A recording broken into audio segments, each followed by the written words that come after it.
एक राजा युद्ध में हार गया, हथकड़ियों में बंधे उन्हें विजयी राजा के सामने लाया गया। विजेता राजा मुस्कुराया और बोला, तुम्हें एक मौका देता हूं, अगर तुम 1 महीने में मेरे प्रश्न का सही उत्तर ले आए तो तुम्हारा राज्य लौटा दूंगा, वरना उम्र कैद।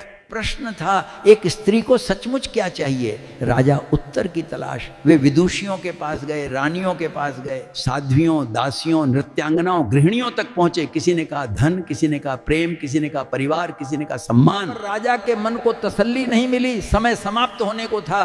तब किसी ने सलाह दी। दूर देश में एक जादूगरनी रहती है, वो हर प्रश्न का उत्तर जानती है। राजा अपने प्रिय मित्र सिद्धराज के साथ उसके पास पहुंचे। जादूगरनी ने कहा, उत्तर दूंगी, लेकिन बदले में तुम्हारे मित्र को मुझसे विवाह करना होगा।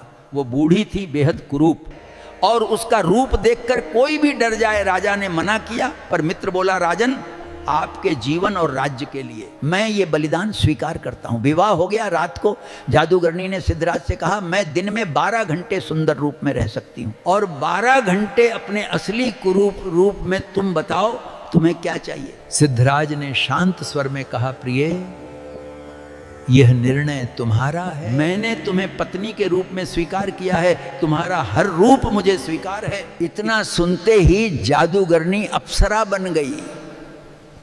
उसने कहा, तुमने निर्णय मुझ पे छोड़ा, इसलिए अब मैं सदा इसी सुंदर रूप में रहूंगी। उसने कहा, यही प्रश्न का उत्तर है। स्त्री को चाहिए वो अपने मन की करे। शिक्षा यही है, स्त्री को सबसे अधिक चाहिए मान और निर्णय की स्वतंत्रता।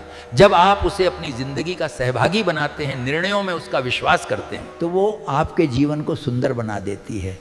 स्त्री को सोना चांदी से ज्यादा सम्मान चाहिए, अपने जीवन पर अधिकार। जिस घर में निर्णय थोपे नहीं जाते बल्कि साझा किए जाते हैं, वहीं सच्चा सुख बसता है। सच्चा प्रेम नियंत्रण नहीं, स्वतंत्रता देता है। अगर मेरी बात अच्छी लगी हो, सब्सक्राइब करके कमेंट में जय श्री राम जरूर लिखें।